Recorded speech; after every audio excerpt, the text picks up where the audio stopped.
Hi guys, now today we are going to discuss about the coordination in life process. Okay, so as you know that our human body is a very complex machine. Yes, and we can't expect the complexity of this machine. Okay, so it is very complex one than it appears. And one more important thing, Nana, in our body we perform so many life process like respiration, digestion, excretion, transportation, etc. Okay, so we perform or our body performs so many life process like respiration, digestion, transportation,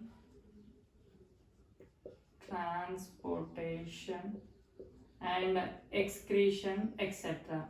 And all these systems are located in their specific places and they are performing separate functions. Okay, and these all systems are located in their specific places and they are doing their works. Okay, and in our previous classes or previous lessons, what we have discussed, Nana, we discussed each and every system in a separate way or in a isolated or individually, except coordination. Okay, except coordination, we discussed each and every system individually. Okay, but here we will go for the in this lesson, Anna, how each and every system dependent on others, how the complexity was built in our body. Means what, Anna? No system can work isolately. For our easy understanding, what, Anna, we discussed each and every system individually, but in our body all the systems can work together and it's like a looking like a complexity, a complex machinery. Okay, so in this lesson we'll discuss, Nana, how these systems can work together, how they are coordinating each other by taking one example. Okay, by taking one example we'll discuss. So if you observe, Nana, no system can work isolately. One system can depend on others. Let's see. So today we are going to discuss about one by taking a digestion system as an example. Digestion system as an example and how this system is working coordinatively with the other system. Okay. Now we start our digestion process with the hunger pangs. Hunger. We start with the hunger levels. Okay now. So first we start our hunger digestion system with the hunger. How we start or how we develop hunger in the stomach. Okay. So there are different kinds of factors. Different kinds of factors can play an important role in identifying the hunger pangs or hunger levels. For example, sometimes the smell of a food material can increase the hunger level. Okay. And sometimes the taste of a food material can increase the hunger level, and sometimes the sight of a food material can increase the hunger levels, and sometimes what a thought of food. Okay, and sometimes what a thought means thinking, so we need to take this kind of food in the lunch session, etc. also increase our hunger levels.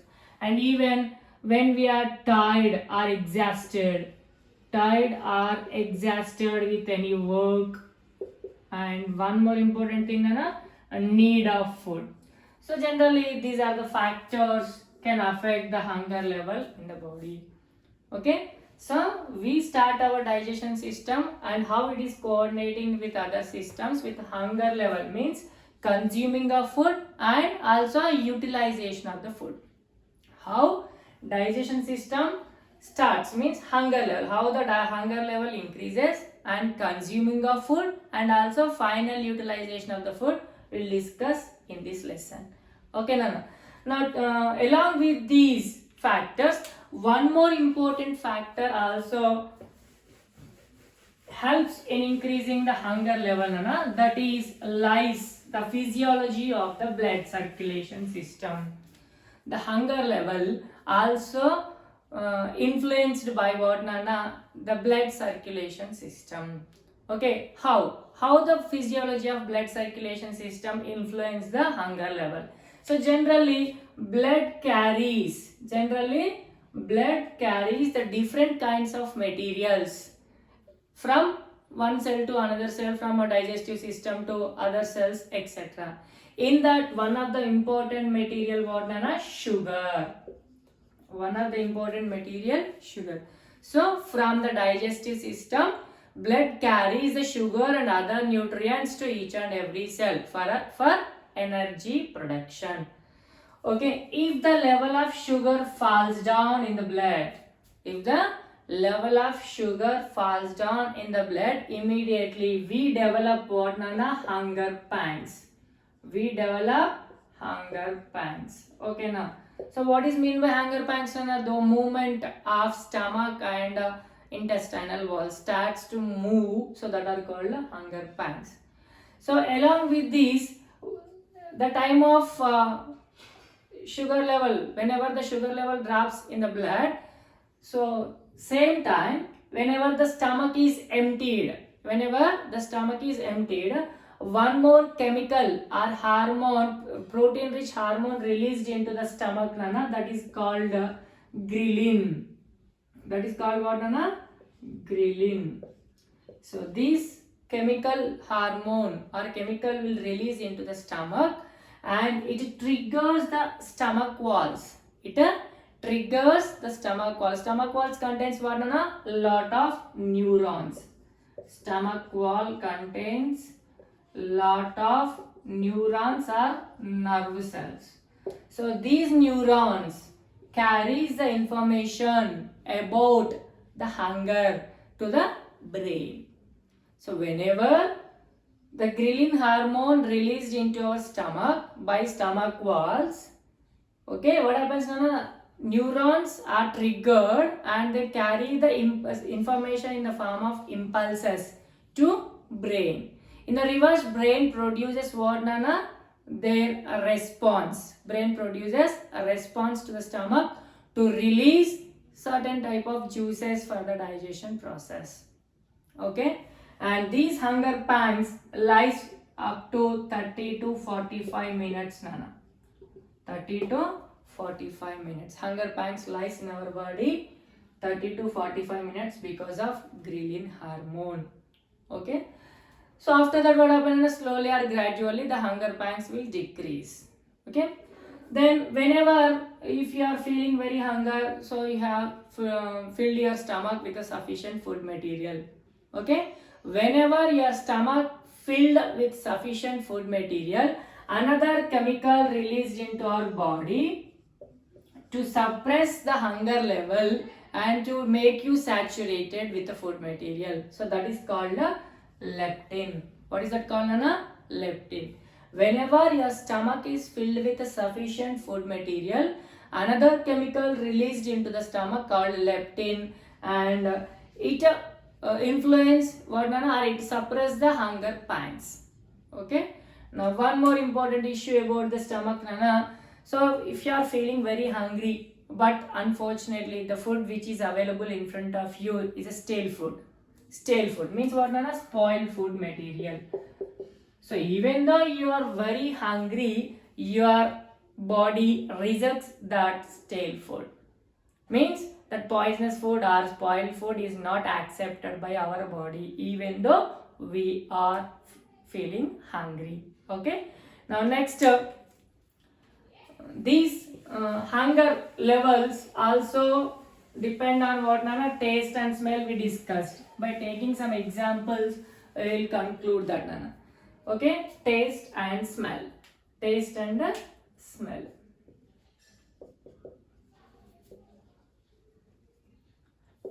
Taste and smell are closely related each other, Nana. Taste and smell are closely related each other. Based on the relationship of this taste and smell only, we perceive the flavor of the food materials. We perceive the flavor of the food material. So flavor is not only taste, Nana, it is a mixture of taste and smell. Okay, because of the smell and taste relationship only, we are able to identify the flavor of the food material. Flavor of food material. For example, if a person is suffering with a common cold and cough, cold and cough. That time the person feels that the food is not good in taste. Otherwise, they are unable to differentiate between the different types of flavors. Just you can also familiar sometimes these kind of situations. Whenever you are feeling cold and cough, that time you are feeling uncomfortable with the taste of the food material. Okay, means you are unable to differentiate between the different kinds of flavors of the food material. Why this is happening? What kind of effects happen in our body? Let's see. So generally what is happening Nana? In the cold, our nasal cavities are blocked with the mucus. So we are unable to identify the odor of the food material, means smell. Okay, because of not identifying the odor of the food material, we are feeling that what Nana, the food is not in good taste. Not in good taste. But what happened really? Is the taste of the food material changes? No, not in good taste. So whenever you are suffering with the cold, the food taste may not change really, but you are unable to identify the odor of the food material. So because of this reason only you are feeling that the food is not in good taste. Okay.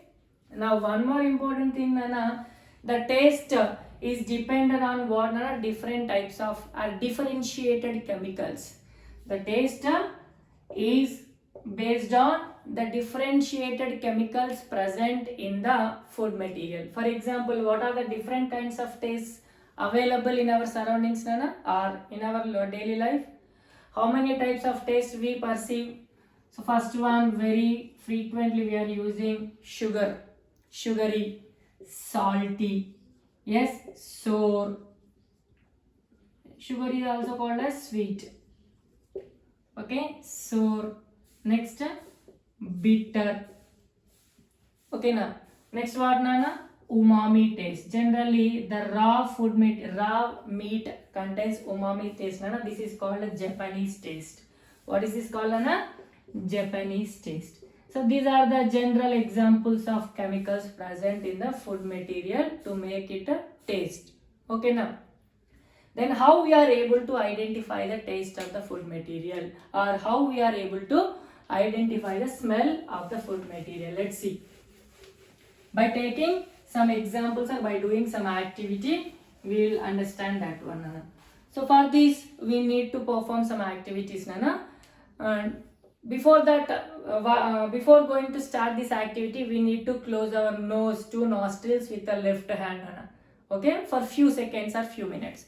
Okay, take some jeera. Okay, take some jeera and some somph. Okay, and here one potato piece and apple piece. Okay, these are the ingredients we require to do this activity, Nana. So first of all, we need to close our nose and take some jeera into our mouth, and we need to chew it well. Then after, spit it out and wash your mouth, and then next chew the somph. Are you able to distinguish between the two types of materials, somph and jeera? So what is the answer, Nana? Maximum we are unable to identify the taste, are unable to differentiate between the somph and jeera. Why? Because we are unable to identify, means we are closing our nose, so we are not perceiving the smell of the food material. The same thing you can repeat with a potato and apple, Nana. Wash your mouth and chew one potato piece, then next chew one apple piece. So in the same thing, we can perform this activity with the different kinds of materials. What happened here? So because of we closed our nostrils, so we are unable to identify the smell. So we are unable to differentiate between the tastes of different kinds of food materials. Okay. Now how we perceive the taste of different materials? Whenever the food material present inside our mouth, we chew it well, and also we mix the food material with one liquid called as saliva. So this saliva is produced by what, Nana? Salivary glands present in our mouth. Salivary glands present in our mouth. So whenever this food material dissolves in the saliva, so then only we are able to identify the taste. How? If you recall the knowledge of the tongue structure in your previous class, like 9th, Nana, so we have so many taste buds present on our tongue. Taste buds. So that are called also what, papillae. Taste buds are also called as what, Nana? Papillae. Okay. So this papillae contains what, Nana? Some cup-like structure. In this cup-like structure, what, Nana? Some hair-like structure will be there. They are connected to what, Nana? Sensory cells. Taste sensory cells. Okay. And these taste sensory cells are connected to where, Nana? Neurons or nerve cells, which carry the information to the brain. Okay. Like sensory neurons. So whenever the food material entered into our mouth, it is mixed with saliva, or it is dissolved in saliva, then the food reaches the cup-like structure of the tongue. It dissolves in the saliva and it reaches the cup-like structures. Then in the cup-like structures, what are there, Nana? Taste sensory cells. Okay. Now these taste sensory cells obtain or grasp the taste of the chemical and sends the information to the brain. So the brain analyzes that this material is either sweety or salty or sour, bitter or spicy, okay, or etc. will conclude. Okay, no. Now how we identify the different kinds of smell materials. So like taste, in our nose, the inner cavity, the inner wall of the nasal cavity filled with what, Nana? Mucous membrane. Filled with what, Nana? Mucous membrane. So inside the mucous membrane we have what, Nana? Some receptor cells that are called olfactory receptors. That are called what, Nana? Olfactory receptors. So whenever the chemicals entered into the air related to a smell, that chemicals will reach to our nasal cavity. Okay, and whenever they enter into our nose, they dissolve in the mucus. From the mucus they reach to where, Nana? Olfactory receptors. The wall of the nasal cavity connected with the olfactory receptors are also called smelling receptors. They are connected with what, Nana? Smelling receptors or olfactory receptors. So whenever they touch to the olfactory receptors, the same information is carried to the brain regarding its smell. Okay. So here now what happened, Nana? The chemicals of food material dissolved in saliva and identified by taste buds. And here the chemicals of smell dissolved in mucus and identified by the olfactory receptors, and these two senses together reach to the brain and we identify the flavor of the food material. So that's why we consider what, Nana? Taste and smell can work together. Okay. Now one more activity, Nana. Take some garlic or asafoetida, means what, Nana? Ingwa. Take some garlic or asafoetida, Nana. Okay. Or garlic. So asafoetida means what, Nana? You can consider as an ingwa. So pinch of asafoetida and garlic, you can spread it on your tissue paper or kerchief and try to close your eyes. Okay. Now try to identify the materials of these two. Are you able to identify these two materials? So obviously the garlic has what, Nana? Stronger scents than the other materials like apple, potato or asafoetida, etc.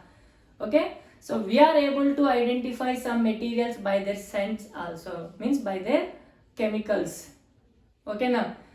Clear? So we can do this activity with our friends. Ask them to show different kinds of, bring different kinds of materials nearby our nose by closing our eyes, etc.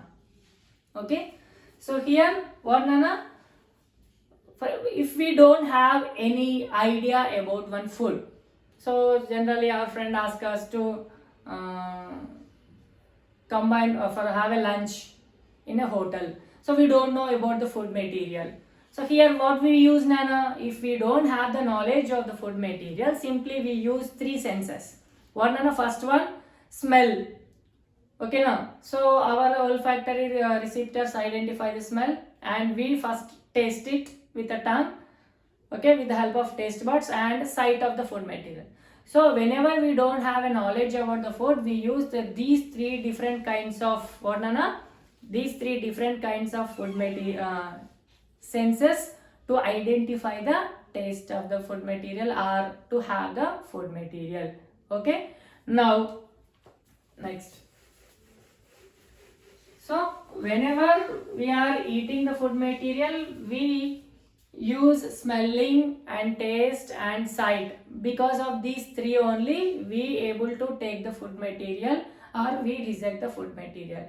If it is not good in taste, not good in smell, not good in sight, so we reject obviously. Okay, Nana? So in this way, we can conclude that taste and smell are related to each other. Okay. Now one more important, Nana, the relationship between the tongue and soft palate. Tongue and palate. In identifying the taste of the food material, the tongue and what, Nana, these soft palate will also play an important role. What is palate, Nana? Let's see. In your mouth, if you open your cavity or mouth, the upper jaw, the floor of the upper jaw is called what, Nana? Soft palate. But generally, there is no taste buds in that.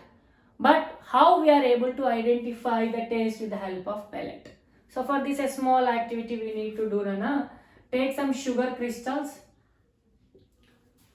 and keep it on your tongue by opening your mouth. Okay, don't close your mouth, open your tongue like this and keep some sugar crystals on the tongue. Okay, but don't close your mouth. And take one stopwatch and observe the seconds and time, how much time you are able to identify the taste of the sugar. Okay, now first case, note down the time to identify the taste of the sugar. Now second case, same sugar, you can keep it on the mouth. Okay, now you can keep it on the tongue and press the tongue to the what, Nana? Upper jaw soft palate and note down the time, how much time you have taken to identify the taste. You can do this a second time with a sugar liquid also, Nana. Sugar liquid and press it to the soft palate and identify the time, how much time you have taken to identify the taste. So why it is required to press the tongue to the palate? In which case we are able to identify very fastly? Obviously in the second case, if we press the tongue to the upper jaw or palate, we are able to identify the taste very fastly. Why this is happening? So just now we have remembered what, Nana? We have so many what, Nana? Taste buds or papillae on the tongue. So it's a cup-like structure. Inside the cup-like structure, taste cells, taste identifying sensors or neurons will be there. Whenever we press the tongue, what happens, Nana? The cavity of the taste bud come up. Okay. Then at the same time, what happens, Nana? Already the sugar is dissolved in the saliva. So whenever we press the tongue to the palate, so cavity exposes outside. Now immediately what happens, Nana? These sugar crystals or sugar solution reach to the taste buds and enter into the cup-like structure.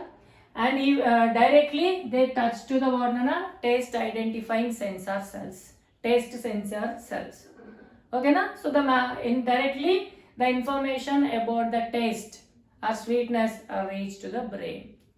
So because of this only we enjoy the food material, we enjoy the taste of the food material while chewing. We press the tongue to the soft palate by making some sounds and we enjoy the taste of the food material by pressing the tongue to the soft palate.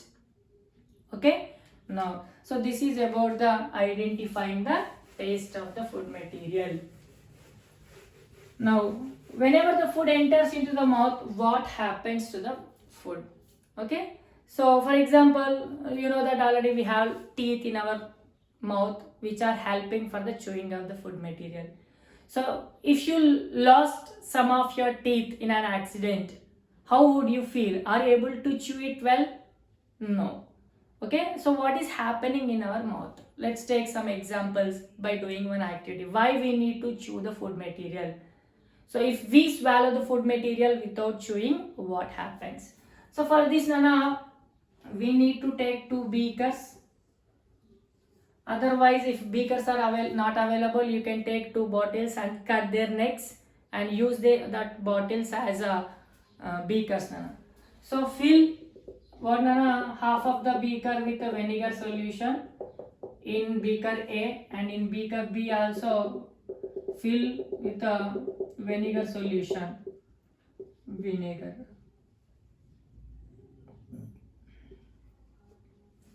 Okay. Now next, take one chalk directly and split it into 2 pieces.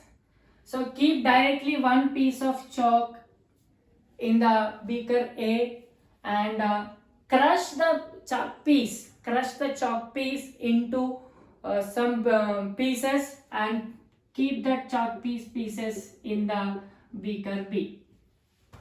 Now leave it for few minutes. Okay, after few minutes, if we observe in which of the beaker the chalk pieces can digest or dissolve in the vinegar solution very fastly. So obviously in beaker B. So this is the importance of what, Nana? Chewing. So whenever the food material is break down into smaller pieces, so the surface area of the food material can increase and it is very easy to digest the food material and also swallow the food material. So here the surface area is very small and it is not crushed, so that's why it will take a lot of time for the dissolving in the vinegar solution. So the same thing happens in the mouth. So whenever the food is chewed well inside our mouth with the help of teeth, what happens is the food material, surface of the food material can increase, and also it helps to produce or release some chemicals to digest the food material. For the proper functioning of digestion, it need to be chewed well. Okay, Nana? Now how the chewing process takes place in our mouth, we'll discuss, okay, with one activity. Take the chart or sample or model of our jaws, lower jaw or upper jaw, okay, and observe the teeth present inside the lower jaw structure.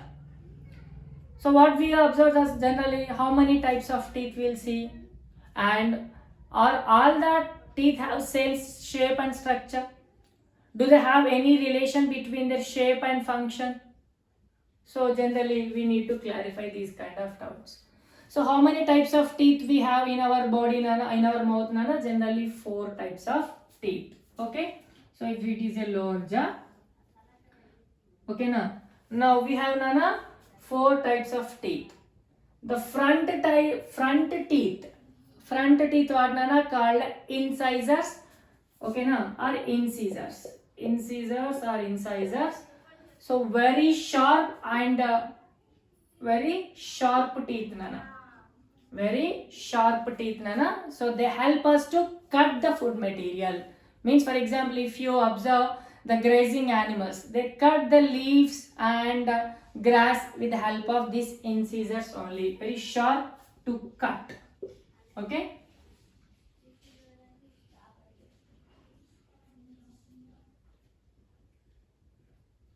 Okay. Now next, second type of teeth is what, Nana? Canines. What are the, Nana? Canines. So these are also very sharp but pointed end. What are the, Nana? Pointed end. To tear the material, to tear the food material, these type of teeth will help. Especially they are well developed in carnivorous animals. Like observe the lion, tiger, etc. The side teeth. What, Nana? They are very sharp and pointed edge to tear the flesh. Okay, like dogs also, and little bit bigger in size, Nana. Little bit bigger in size also. Now next what, Nana? Premolars. Okay, premolars. Either side of the canines what nana, next teeth will be there nana, so that are called what nana, premolars. Little bit blunt end nana, wide and blunt end, blunt and wider end to chew the food material. Okay, now next molars. Molars, so molars also what nana, blunt end and very wider, so they are also help to chew the food materials, etc. Okay, so they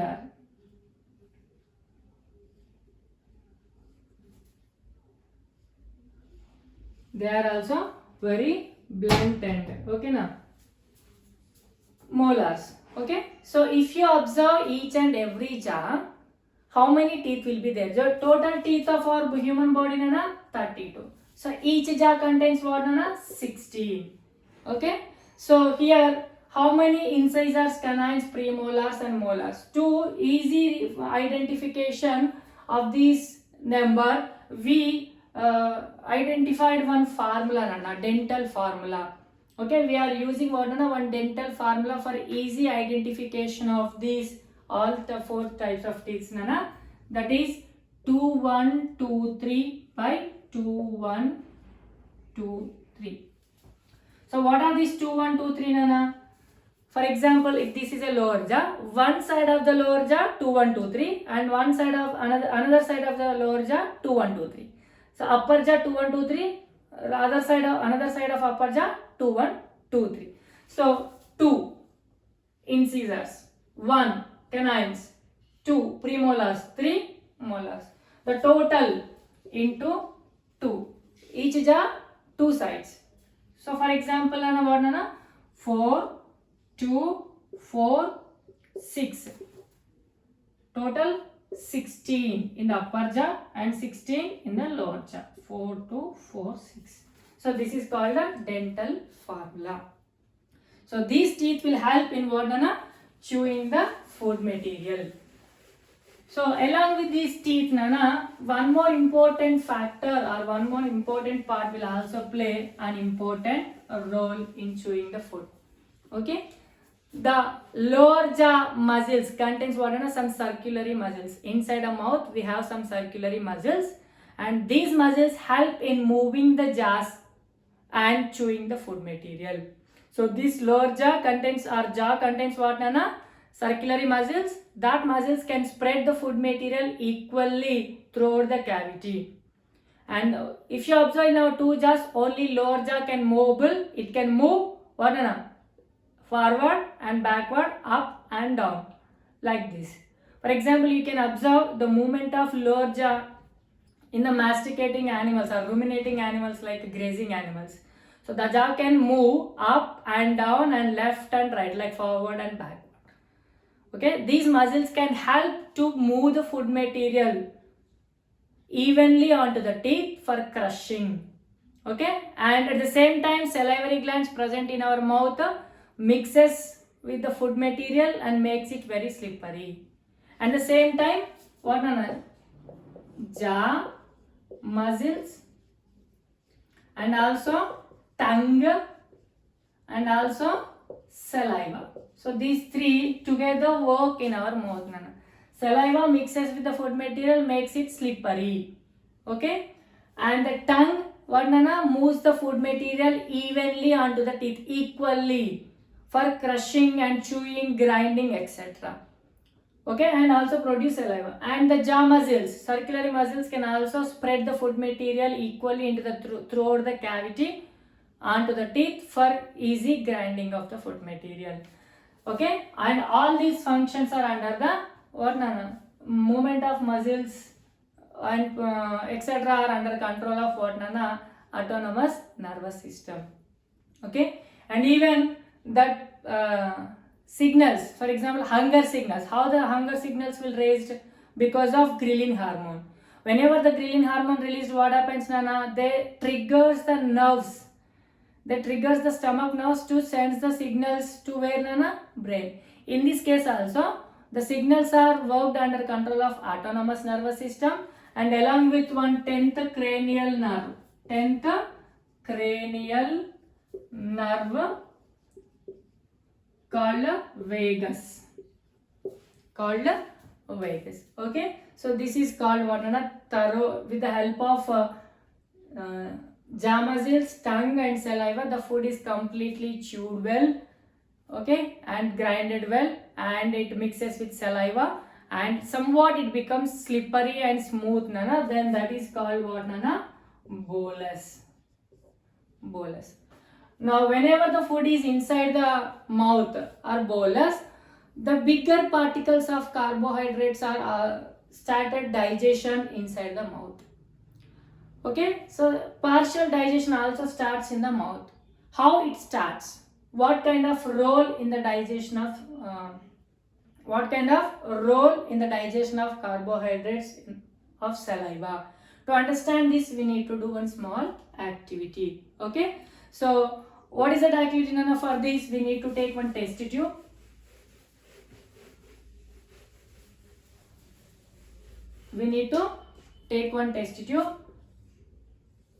And fill it with water, Nana. A 10 ml of water. Okay, this is water filled with the filled in a test tube. Now take some starch powder, Nana. Starch powder or carbohydrates. Okay, starch powder. Stir it well. So now add 1 or 2 drops of diluted tincture iodine solution. So immediately, why we are using iodine solution, Anna? How to test for starch? With the tincture iodine. Okay. So whenever we add iodine solution to the starch, immediately it turns into what, Nana? Blue-black color. Okay. So this is the confirmation test for starch. Now split these solution into 2 test tubes, and each test tube should contains what, Nana? 5 ml of solution with the starch. So this is A and this is B. For A, you can add what, Nana? A spoonful of saliva which is collected from your mouth. And for B, don't add anything and leave it for 40 to 60 minutes. So after 40 to 60 minutes, again test with iodine, Nana. Again put 1 or 2 drops of iodine solution in both the A and B test tubes. So generally, where do we observe the change in color and where do we observe no change in the test tubes? So here in the B solution, again as it is, we have taken starch solution. That's why by adding iodine, it turns into blue-black color. Then what happened in the A test tube, Nana? Why it did not turn into blue-black? Same starch we have taken, but here saliva. Because of saliva, what happened, Nana? This starch is converted into simple carbohydrates like a glucose or maltose, etc. Okay? So saliva converted the starch into glucose or maltose. What is present in the saliva to convert the starch into glucose or maltose? This saliva contains one enzyme that is called what, Nana? Ptyalin, or also called as salivary amylase. Already we discussed about this ptyalin in the class nutrition. Okay? Okay, Nana. So this is happening in our mouth. So this entire process of chewing the food and mixing with saliva is called what, Nana? Mastication. Called what? Mastication. Okay. Now one more doubt we have, Nana. So what is the pH of our mouth? And while we are chewing the food material, is the pH of mouth changes to acid or base? Is it changes based on the food materials or not? So for this, we need to collect one pH paper along with the colors, Nana, from a chemistry teacher. pH paper which contains what, Nana? 1 to 14 numbers on a strip with a different colors. Okay. So pH paper along with the values. Now take one more pH paper and put it on your tongue. Okay, now the paper will changes into different color. So keep the paper on a pH value paper, Nana. pH measuring paper, and make the comparison with the pH sample paper with the pH measurement paper. So which color exactly matches? Okay, you can do this activity, means keeping the pH paper on your tongue in a different conditions. Before the lunch of 1 hour and after the lunch of 1 hour and evening and morning, etc. In the different situations you can do this activity. Okay, and throughout our daytime we eat different kinds of food materials. That's why don't be hurried to complete this activity. Very gradually you can do. And also measure or also compare with your friend's mouth also. Keep the pH papers on your tongue and make the comparison with the pH values paper. Okay, on the pH paper it contains what? 1 to 14 values. If it is below 7 or 1 to 7, it is acidic in nature. And if it is exactly 7, below 7, this is below 7. Okay, below 7, and exactly 7, it is what, Nana? Neutral. And above 7 to 14, it is called what, Nana? Basic in nature. So generally, whenever we take the food material into our mouth, immediately what happens, Nana? Saliva produces. Okay, and saliva contains what, Nana? Ptyalin or salivary amylase enzyme. So this enzyme can work properly or efficiently under alkalinic conditions, Nana, under basic condition. That's why whatever the food material we take into our mouth, immediately saliva produces and turns the mouth into what, Nana? Basic in nature. Why? Because ptyalin can work under control of basic nature. So before the lunch, maybe it may be acidic in nature. So exactly the pH value of saliva between 6.5 to 7.5. Every time it changes based on the food material we have taken. Okay, so this is the pH test, to identify how the saliva changes or how our mouth changes from acidic to basic in different conditions. Okay, now whenever the food is swallowed, means whenever the food is completely masticated with the help of circulatory muscles and saliva and also tongue, then tongue pushes the food material into the next station. Okay, here this is under control of autonomous nervous system.